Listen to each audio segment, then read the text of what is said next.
Hello again, everybody, and welcome to our Chapter 12 notes on climate and climate change. As we usually do, we are starting with a case study, and that is on the island nation, the tiny island nation of Tuvalu in the South Pacific. Now, it's made up of about between 10 and 12 different islands, and these islands actually aren't really even islands at all. Some of them are, but some of them are atolls. All right, now what an atoll is let's say you have an island, say right here. All right, so it's in the middle of the ocean. It's kind of a mountainous island, and just offshore, in that off of that island, is a coral reef. All right, so usually ringing that island is a coral reef just in the shallows offshore. Well, a coral reef is a living thing. It's not rock as it certainly appears. As if you've ever felt coral, it feels like limestone, which is that what it is. That's actually what it is, but it's not dead rock. It's actually living material built by teeny tiny animals. And so as this island erodes and sinks into the ocean, the reef itself doesn't really go anywhere. It actually continues to build because it's being built by millions and millions of tiny animals. So what eventually happens is when the island itself erodes and sinks back into the ocean after thousands of years, you're left with kind of a donut-shaped, it seems like an island, but it's this coral reef that has been built up. And if it breaks the surface of the water, you can have plants grow on it and stuff. And so many of these islands that are in the nation of Tuvalu are actually these donut-shaped islands with, it seems like there's lagoons on the inside, but it's really just seawater. So the issue with Tuvalu is the fact that it's not very elevated above sea level. The highest elevation is 4.5 meters. That's about 15 feet above sea level. And so with rising sea levels, Tuvalu is right on the front lines of sea level change. And their whole island nation is threatened by the fact that the sea level is rising. If this continues to happen, Tuvalu may not even exist between 50 and 100 years from now, because of the continuous rising of sea level. So we're going to look at that in more detail later on, but that is our case study for this chapter. Okay, so we're going to start our first section in chapter 12 on just kind of a basic definition of Earth sciences. And there's two main goals of Earth science. That is to understand how Earth works, that is the various processes that that cause it to continue to build up and kind of respond to disasters and other impulses, and also how to understand how to manage our environment as humans. We know that human activity does have an impact on our environment, and really to understand Earth science is to understand how we can mitigate the various impacts that humans have had on the environment. To know how to do that requires a knowledge of all the various systems that kind of interlock. The atmosphere, the oceans, the hydrosphere, you might call that, anywhere you can find water, the land, the biosphere. All these things interact and you might say overlap. And so it's the job of humans to figure out how to manage that the best and how to undo some of the problems that we as humans have caused. All right, so that was a pretty quick first section right there. Section 2 right here starts off with kind of describing climate versus weather. And I think a lot of people use these terms interchangeably, but they do have one distinct difference. Climate is more of a long-term description of something. Over a long period of time, you might say, what's the climate in, well, let's say the Pacific Northwest. All right, if you know anything about our Pacific Northwest, you know that it's generally kind of coolish and mild, and chances are if you go there, it might just be overcast or rainy. Well, in comparison to that, weather is a term that means the atmospheric conditions, you might say, on any given day or over a short period of time. The climate doesn't really necessarily change for an area, or maybe it doesn't change week to week or year to year. It may change over millennia, but it doesn't change all that quickly over a short period of time. But weather does change. So you might say, what's the climate here in where we live? Well, it's kind of a temperate, kind of warmish summers and somewhat mild winters. But the weather is different on any given day. It could be rainy, it could be sunny. All right, so you might visit Seattle and expect it to be rainy because that's what the climate tells you that it is, but it might just happen to be sunny in Seattle that day. So weather is a short period and climate is a long period. But aside from that, they are very closely related in terms of what the atmospheric conditions are like in that area. So there's about 11 different climate zones on Earth. Everything from tropical rainforest to ice cap. And one of the reasons that I like Hawaii so much is that the big island of Hawaii, called Hawaii, has 10 of those 11 climate zones on it. So you can go anywhere on the big island of Hawaii and experience various different climate zones. It's pretty cool. But the climate zone for any given area is generally described by two main things. The temperature and the amount of precipitation. All right, so how much rain does it get? How much precipitation does it get? And generally, what are the temperature ranges? That's what we use to describe or classify climate zones. And now, climate can be affected by some landforms like mountain ranges and plateaus. You might see on a mountain range it's green on one side and dry on the other. That's because of the way the side that rain falls on. Or sometimes even ocean currents themselves can make climates different. We have a fairly warm ocean current off of our east coast, which makes our east coast climates a little warmer than they would normally be. But anyway, climate zones are described by these two main ideas, the ideas of temperature and precipitation. All right, now I don't want to dwell too much on this this one diagram. You can certainly read it yourself, but what I want to show you is these various different little graphs right here. These are called climographs. All right, and if you were to look closely at them, and I realize it's probably hard to on your paper, and it may be just as difficult on here too, but let's look at this one, equatorial wet, right here. Okay, so you're looking at places like the Amazon rainforest, very, very wet. If you look at the very bottom here, it has JFMAMJJASOND. What does that stand for? Well, that's the months of the year. All right, so each of these little columns right here is a month of the year. And on this side, it has basically a scale for temperature, and this side has a scale for the amount of precipitation. So it tells you for any one given month what the precipitation is like, and it tells you the general temperature, this red line right here, over the course of the year. So for this area, equatorial wet, you can see it definitely is very wet. All right, it's got a good deal of rain every month of the year, and it's a pretty consistent warm temperature, pretty high. This one is the same, where it says it's called monsoon, but if you look, you see that all the rain is concentrated in one part of the year. Other parts of the year, like the beginning and the end, are pretty dry. Even so, it's still pretty warm temperatures. By contrast, you might look at desert right here, which has very little precipitation. See all those little teeny tiny blue bars? Not very much every single month of the year. And you see that the temperature changes over the course of the year. So these are called climographs, and I'm not going to go through all of these, but everything from ice cap to marine west coast to monsoon to humid subtropical, where we tend to live, is described by these climographs here.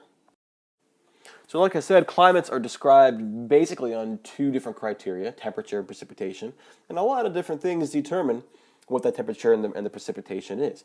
It could be the direction that the winds come from, the amount of cloud cover that it usually gets, the elevation, how high is it, how low is it, that's going to change with temperature.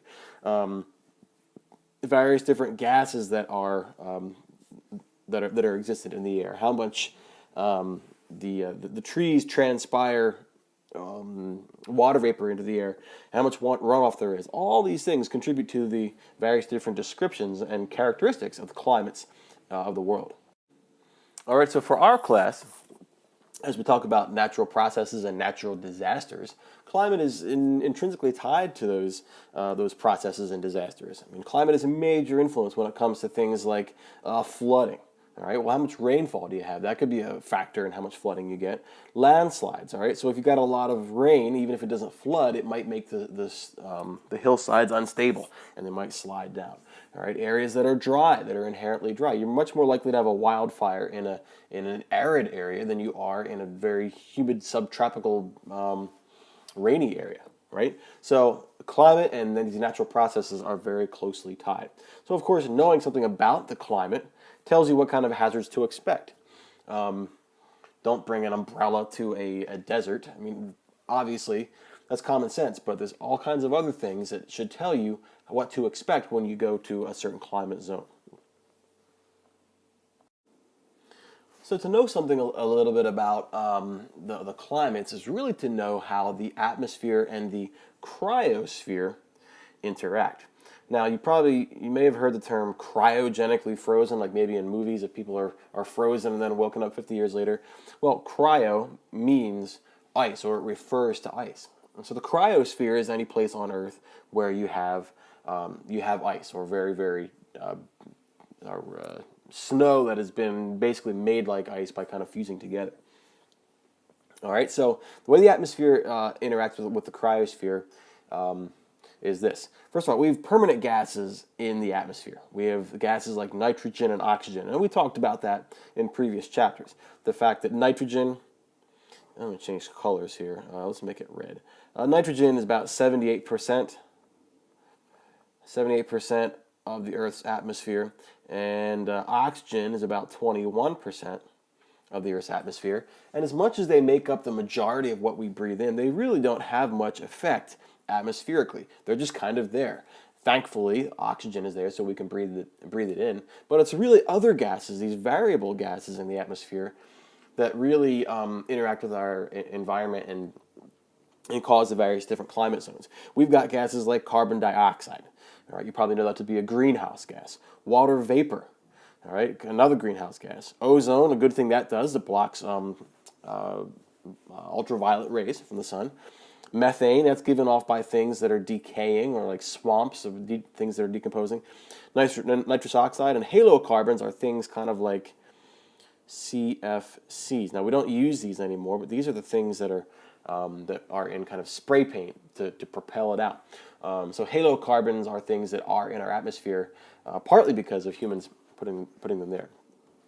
So these are variable gases, and the degree to which these gases vary throughout the atmosphere really can tell you a lot about the climates of the climates of the world, the climates of the atmosphere around the world. Finally, aerosols. Now, I just mentioned a minute ago spray cans, all right, like spray paint. But what an aerosol is a solid or liquid particle. It's not a gas. All right, so just as a quick kind of a tutorial right here. In a spray can, so say you've got a spray can of, let's see, here's our can. So you got a spray can of deodorant, all right, and here's a red, I don't know, let's just say it's a spray can of paint, okay? Usually they have red caps on them. There's two parts to that. There is the actual stuff, the spray, and you know what, there's usually like a little straw that goes down in the very bottom right there. There's the actual paint itself, right? So there's that liquid paint in there and in liquid form. But then the paint doesn't want to fly out on its own, but rather, and I'm going to do this in green, or we'll do it in light blue. Rather, there's compressed gases in there. All right, and those compressed gases actually force the spray pan, or spray the paint out of the can by forcing it up the nozzle and out that way. All right, so these are these halocarbons are those things right there. The actual aerosols themselves, what an aerosol means is a particle that is in the air. So it's solid or liquid, but they're not gases. So here are your aerosols, and pushing them out are your halocarbons. So aerosols can be anything like little blobs of spray paint. They could be bits of dust. They can be ground up sand from the beach. It can be pollen, dead skin cells from animals floating around. So aerosols are things that are in the atmosphere, but they also do have an impact on the climate, because they can certainly affect how much energy from the sun comes in, and affect some other things as well. All right, so I'm not going to read this off to you. You can definitely read it, but these are all the various different gases that are in the atmosphere. Okay, so you might be asking yourself, all right, Mr. Mounts, well, that's the gases of the atmosphere. That's great, but how does that relate to the cryosphere? That was, by the way, the name of the title of the section, the atmosphere and the cryosphere. How does the atmosphere relate to the cryosphere? Well, let's describe the cryosphere a little bit, and then we'll see how they interact. Anywhere water stays frozen. All right, so it could be ice, it could be ice caps, it could be glaciers, it can be icebergs in the ocean. Anywhere water stays frozen year round.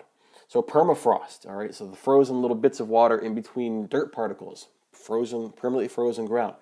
All that includes the cryosphere.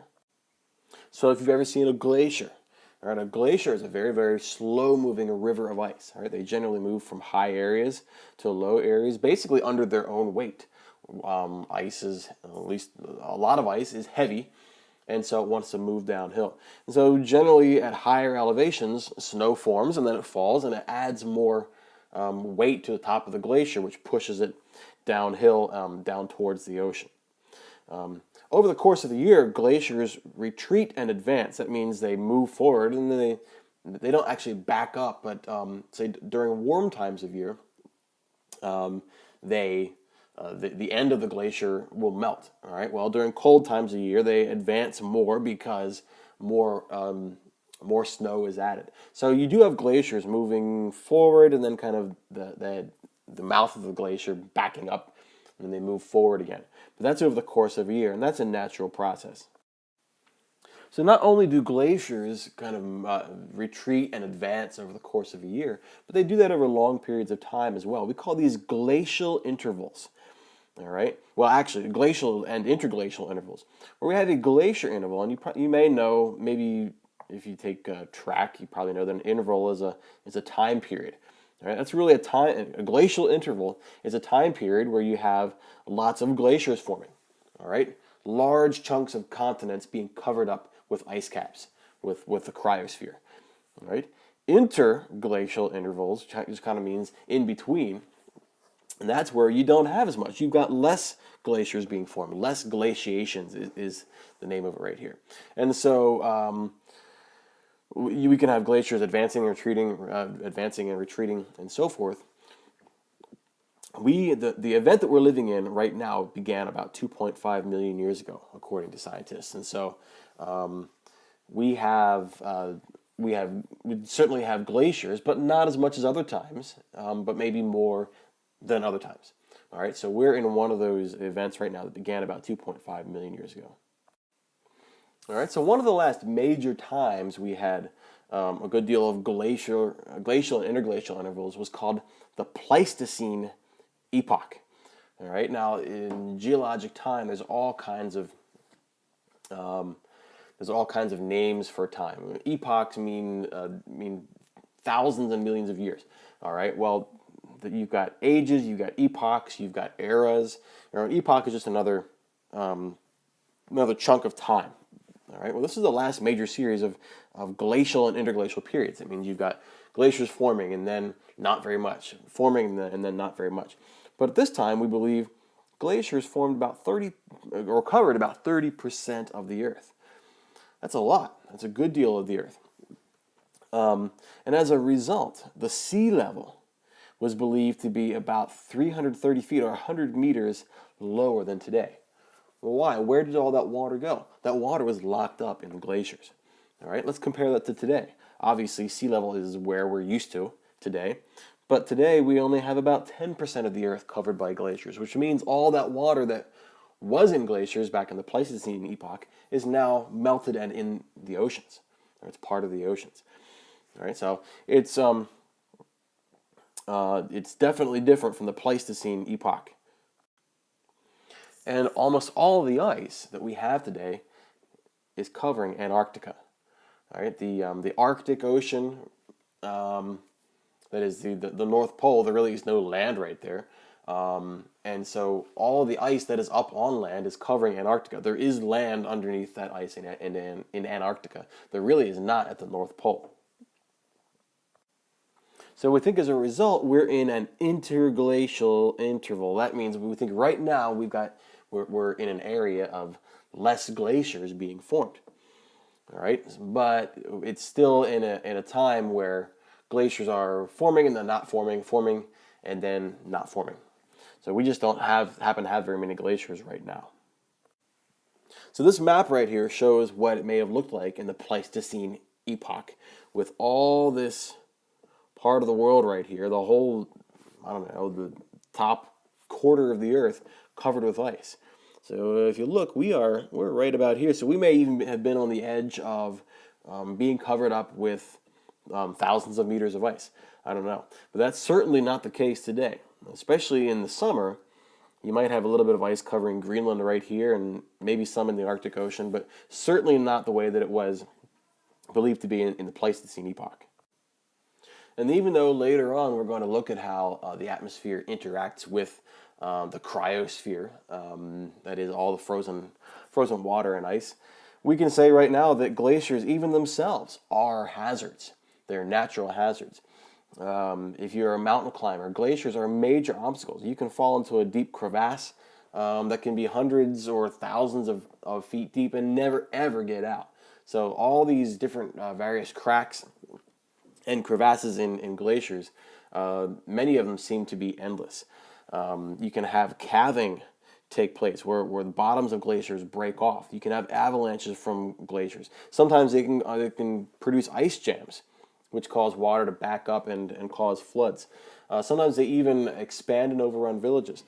So this picture right here shows a before and after picture of a town. I believe it's in Peru. I want to say that was destroyed as a result of debris avalanches, all because of glaciers kicking those off. So glaciers themselves can be natural hazards. Even so, we're going to see a little bit later how it would be nice in many ways to have more glaciers because of the way that that part of the cryosphere interacts with the atmosphere and keeps our climate the way that it should be. So we'll get to that in the next video when we get there. That'll be it for now. Thanks for following along. And if you have any questions, make sure you come see me. Again, thanks for watching, and I'll see you on the next one.